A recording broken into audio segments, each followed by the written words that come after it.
Good morning all of you. बेटा कल भाषा लिपि के बारे में लास्ट वीडियो में बता रहा था, ठीक है। इसके बाद आता है वो बाद में कराएंगे। पहले इसमें विशेष में देखिए कि भारतीय संविधान के अनुच्छेद 343 के अंतर्गत 14 सितंबर 1949 के दिन हिंदी को भारत की राजभाषा के रूप में स्वीकार किया गया, ठीक है। इसी कारण 14 सितंबर को प्रतिवर्ष हिंदी दिवस मनाया जाता है। इसका मतलब क्या समझे कि 14 सितंबर 1949 को भारत की राजभाषा के रूप में स्वीकार किया गया 14 सितंबर का दिन, ठीक है। और इसी कारण 14 सितंबर को प्रतिवर्ष हिंदी दिवस हमारा मनाया जाता है, जिसको हिंदी दिवस के रूप में मनाते हैं। स्कूल में, कॉलेज में, सभी जगह हिंदी दिवस मनाया जाता है। ये तो सिर्फ हिंदी दिवस मनाया जाता है, ठीक है, लेकिन अपने भारत में मनाया जाता है। लेकिन विश्व हिंदी दिवस कब मनाया जाता है, इसको और देखो। विश्व हिंदी दिवस मनाया जाता है बेटा 10 जनवरी को, ठीक है, ध्यान रहेगा। विश्व हिंदी दिवस कब मनाया जाता है? 10 जनवरी को विश्व हिंदी दिवस मनाया जाता है, ठीक है। ये तो आपका क्लियर हुआ हिंदी दिवस के बारे में कि हिंदी दिवस एक तो विश्व मनाया जाता है, एक हमारे भारत में मनाया जाता है 14 सितंबर 1949 को, और विश्व में 10 जनवरी को विश्व हिंदी दिवस मनाया जाता है। इसके बाद देखिए भाषा और बोली में अंतर। भाषा और बोली में अंतर देखिए बेटा, मैंने भाषा के प्रश्न करवाए थे, वो आपको बताए भी थे कि इस प्रकार से भाषा होती है। भाषा का प्रयोग क्या करते हैं? मनुष्य जाति भाषा का प्रयोग करती है। वो अपने विचारों को या तो बोलती है या अपने विचारों को लिखकर प्रकट करते हैं। जैसे देखिए इसमें अब भाषा और बोली में अंतर। बोली में मैंने बताया था कि बोली क्या होता है? भाषा का जो क्षेत्रीय रूप होता है। क्षेत्रीय रूप क्या होता है? जो अपने एरिया का जो अपना एरिया होता है, जिस क्षेत्र में हम रह रहे हैं, वह होता है हमारा क्षेत्रीय रूप। हमारा जो एरिया है उसको बोलते हैं क्षेत्र, ठीक है। तो वो बोली है, क्षेत्रीय रूप को बोली। मैंने बताया था कि बोली आपकी हर एक 4-5 किलोमीटर पे आपको चेंज हो जाती है, ठीक है।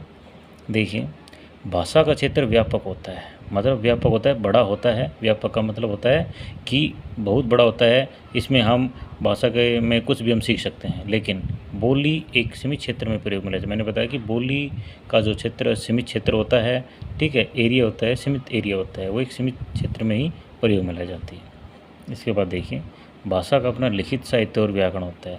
भाषा का अपना साहित्य होता है, ठीक है, और क्या बोलते हैं? इसका व्याकरण होता है। बहुत बड़ा इस भाषा का व्याकरण होता है।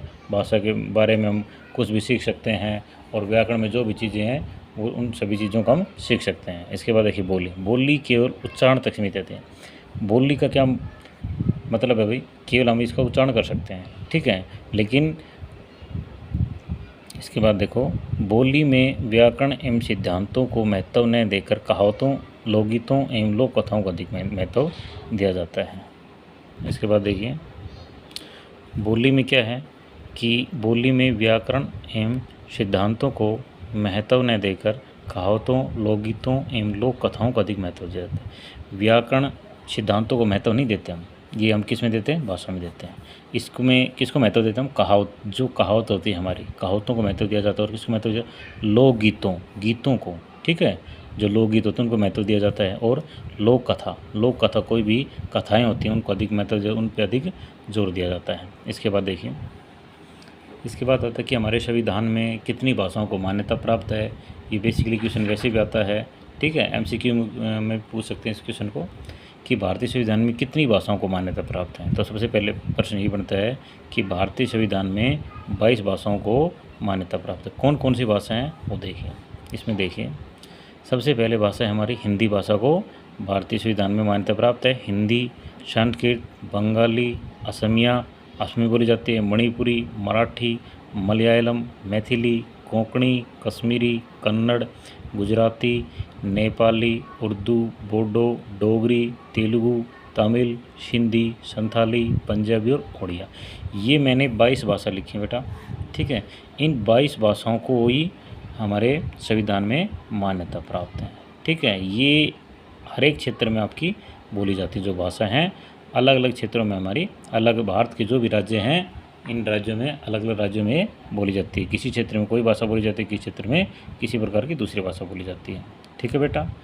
तो बेटा यहाँ तक करवा दिया है आपको, ठीक है। ये आपका रिवीजन है, तो रिवीजन आपका अच्छे से हो जाएगा। छुट्टियों में ये फ़ायदा आपका हो जाएगा कि रिवीजन आपका अच्छे से हो जाएगा, ठीक है। बढ़िया रिवीजन करना है। कोई भी समस्या आए तो आप मेरे को फ़ोन कर सकते हो, ठीक है बेटा। Okay, thank you.